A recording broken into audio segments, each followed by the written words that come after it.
And to just kick off, what is the definition of smart cities? I tried to do a little homework on it, and I found that the internet is full of what they think is smart cities. But something that seems to, when you really try and pull down a definition, it seems to amount to something like this.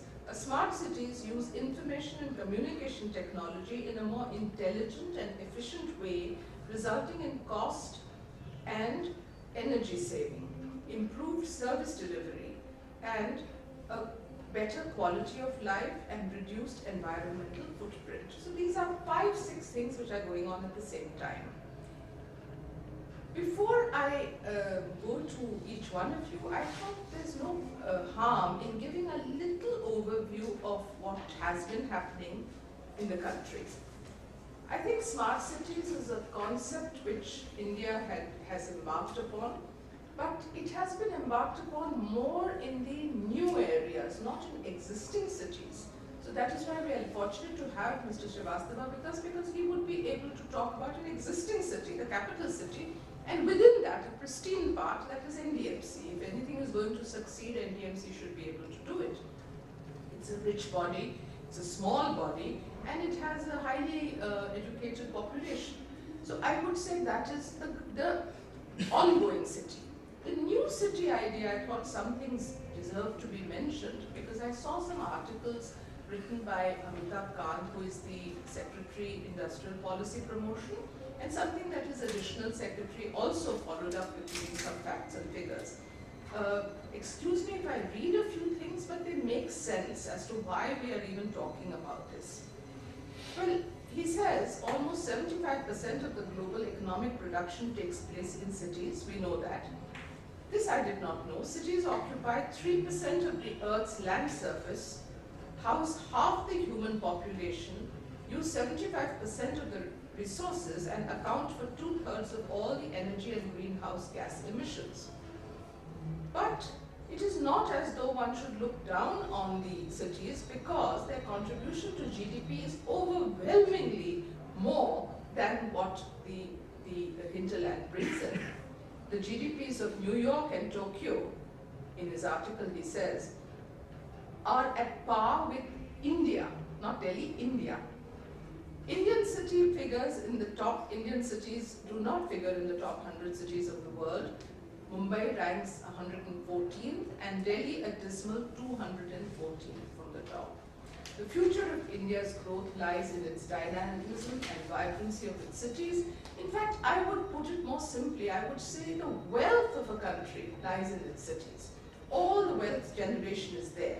But if you look at it purely as a wealth generating phenomena, one runs the risk of making it very commercial and forgetting about the most essential things of life, which is quality of life. The OECD countries calculate a happiness index. They talk about how happy you are. And I'm always surprised, because I get all those questionnaires and I said none of this is at all relevant to us in Delhi. How happy I am in terms of, because they take electricity for granted, water for granted, pavements for granted, parks for granted. We strive for it, but we're always upset that something doesn't work. So that's another thing that we really, I don't know whether we really are on the same wavelength, as we should not really be talking about the OECD paradigm when we are really not anywhere near that. It's another thing about the smart cities is that there was, in the US, I think, money, there was the possibility you could go vertical, gas was cheap, everything was going for them. So they planned for cities which were large and where cars dominated. Can we afford to do that? We already have all our streets completely, you might say, congested. And I am told that the average speed, at which average speed in Delhi is come down to 7 kilometers an hour. If that is the kind of life we want, there's no question of driving on long roads to suburban ends. Noida and Gurgaon may be there, but again it's chock-a-block. That's another thing that worries one. So I don't know whether the American example will work. The Chinese example certainly won't work, because those are, I mean, they invested so much and they had populations who they could just move from here to here. We are a democracy. We won't be able to do that, and we should not be doing that. So we can't follow the Western model because those things are not available anymore. The gas being so cheap, land being so cheap. The Chinese model we can't because we don't have the luxury of, I mean, I wouldn't call it luxury, I'm glad we don't have it, but we cannot move populations at will. So then what are you left with? You have cities like only Chandigarh, Gandhinagar, which were the new cities so-called. What are our chances of doing something more in the times to come, faced with the fact that we will need about 30 million dwelling units, 200 million water connections, 350 million people will need sewage facilities, we will need 160 gigawatts of power generation capacity.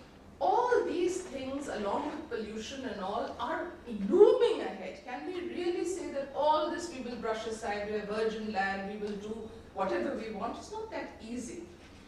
Even so, it appears that there is a chance that things are moving, and some of the things that I read about, which I was not aware of, is that there is this whole Delhi-Mumbai industrial corridor. It is at a stage when about, I think, a lot of work has been done, and I'm quoting from what the additional secretary in the ministry has said. Master plan for 5 out of 7 nodes has already been completed. On 2 of the 5 nodes, which is Dholera and Shendre, became trunk infrastructure. It would be rolled out by the end of fiscal year 2014-15. The development of these nodes would be taken up as a special purpose vehicle, and the infrastructure would be set up by government, and the other projects will come up as PPPs. And it seems that now there are another 4 industrial corridors: Amritsar, Kolkata, the Bangalore-Mumbai economic corridor, the Chennai-Bangalore industrial corridor, and the Visakhapatnam-Chennai industrial corridor. And these are expected to be there very much not just on the drawing board, much further than that. So that is some sort of a, what should I say, huge change in the way we have been managing our city.